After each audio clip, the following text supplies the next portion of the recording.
We are fortunate to have received a true paradise full of life.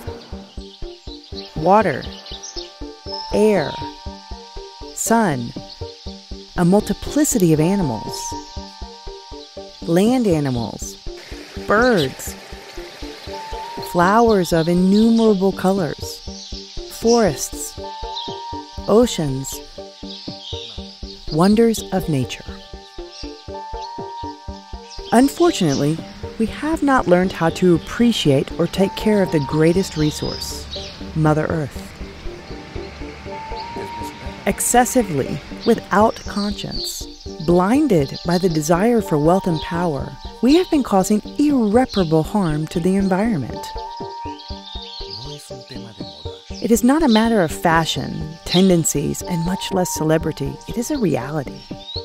The illegal trafficking of wild animals has become one of the most lucrative businesses on the globe. In the first part of this program, we touched on how sad this multifaceted problem has affected our country, Colombia. How different environmental authorities and police rescue animals every single day that are in captivity, and how through private and public organizations, they are rehabilitated and released back into the wild. Two species that are in danger of extinction as a direct consequence of illegal wildlife trafficking are the blue-billed curassow, a bird only found in this country, and the lime green macaw, or great green macaw. ¿Conoce usted estas especies? The macaw, yes.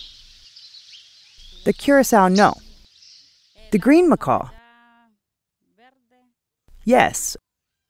And the other, no? ¿Sabía que se encuentran en peligro de extinción? Well, it is very well known in this country that we had no idea that it was in danger of extinction. No. No. Tráfico de fauna silvestre. Una amenaza para la biodiversidad. Segunda parte.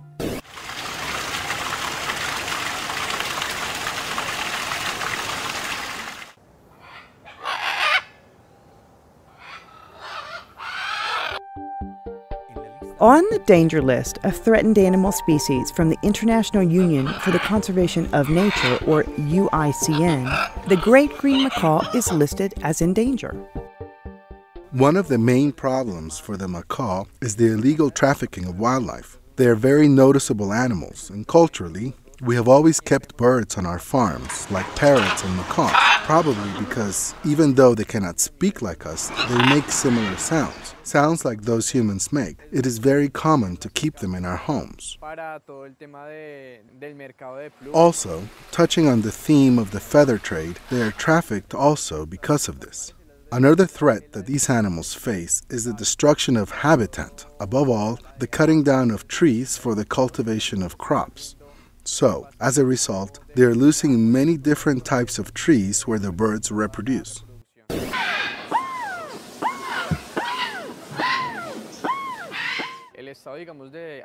The threatened state of the blue-billed curassow is due to a series of threats. Almost all animals are starting to enter into a critical state because of climatic changes occurring.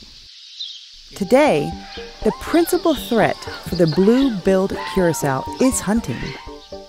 This excessive activity is quickly decimating the population. For this reason, the International Union for the Conservation of Nature has listed them as in critical danger.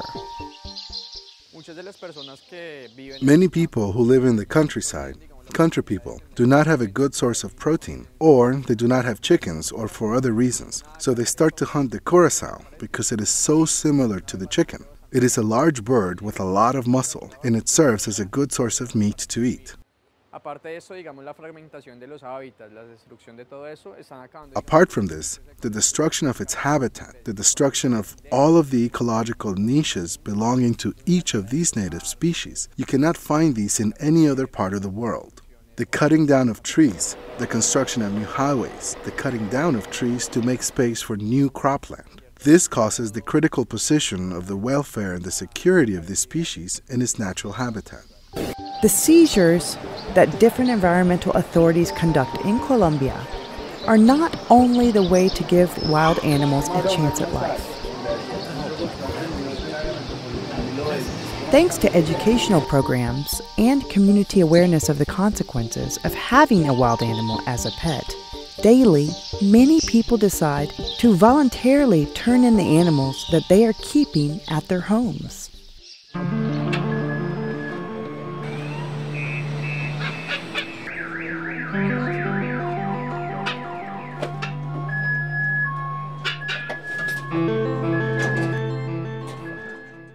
Right now, we find ourselves at the CAV installation, which serves the metropolitan area, the Wildlife Attention and Evaluation Center. All the animals that we have seized or pick up arrive here. What do the rescue teams do? After concluding a quarantine process, where the necessary treatments are done, if the animals are injured, they can recover there. If there is the need to give them medicine or do a medical procedure, afterwards they are moved to these cages, where they receive a diet similar to the one they would eat in their natural habitat.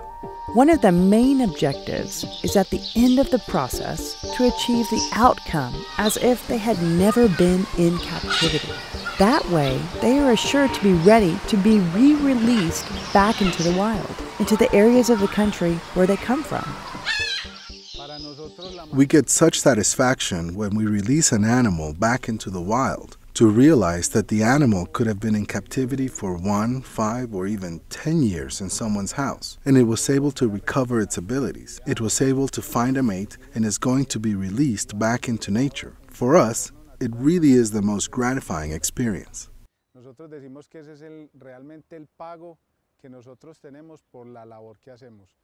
It really is the payment for all the work we have done.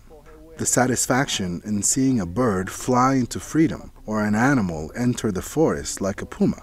It is the best payment. It is the best feeling that a professional in this field can have. A fundamental point is to try to stop the hunting of the species. Very few specimens remain in Colombia today.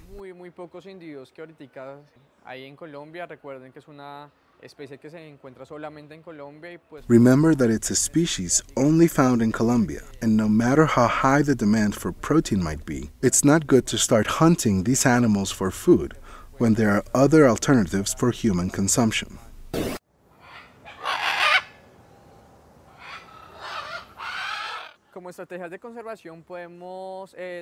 As a strategy for conservation, we can develop sustainable ways. It is to say, not to increase the cutting down of trees because that is where many species nest. This is a threat that we see continually, not only in rural areas, but also here, all over the Aburrá Valley. It is very important that we do not support the illegal trafficking of wildlife, do not buy, do not sell wild animals. Even less so for the macaws, because they are so noticeable or because we want to try and take care of them. It simply is not good for them because people really don't understand their behavior or how to handle this type of animal. We need to be conscious and remember that wild animals are not pets. Wild animals fulfill a very important function in nature, in their habitats. Like they spread seeds and minimize infestations. When we remove them from their natural habitats, we are creating an imbalance and altering the normal function of the environment. For example, a parrot in a cage is not out in nature spreading seeds like it would be in its natural state. A parrot in a tree spreads seeds all day long to help plant trees. In captivity, the parrot is not spreading seeds, 365 trees in 1 year, and if we multiply this by the 10 years that a parrot can live in its natural habitat, we're talking about 3,650 trees that are not planted. If we add up how many chicks each parrot can have every year, then the tally ends up being much larger. So, with just one animal, we are creating a loss for the ecosystem, and this planet is the only home we have. If we do not take care of this planet, we have nowhere to go. The idea is to not have wild animals as pets. Firstly, for the reason I just mentioned, so that they can fulfill their biological function in nature. Secondly, because these animals are protected by the law, and having them in your possession is illegal. Having one of these protected animals is a crime, and it carries penalties, economic penalties, and fines and jail time. So, in order to not have legal problems with the authorities, it is better to not keep wild animals, because it really is a terrible tradition that we Colombians have in keeping wild animals. Because they're beautiful, because they're pretty colors, or because they have a pretty song or pretty eyes. So the price we give them is trapping them and keeping them in captivity. Animals, as well as humans, have the right to find a mate and reproduce, to conserve their species, and fulfill their function in nature, and especially to have the right to be free and tranquil in their habitats. We start to be an example by teaching the new generations, making them aware that they should protect wildlife, and teach them that by keeping wildlife in captivity is to deny ourselves the chance at a balanced, green world, full of life.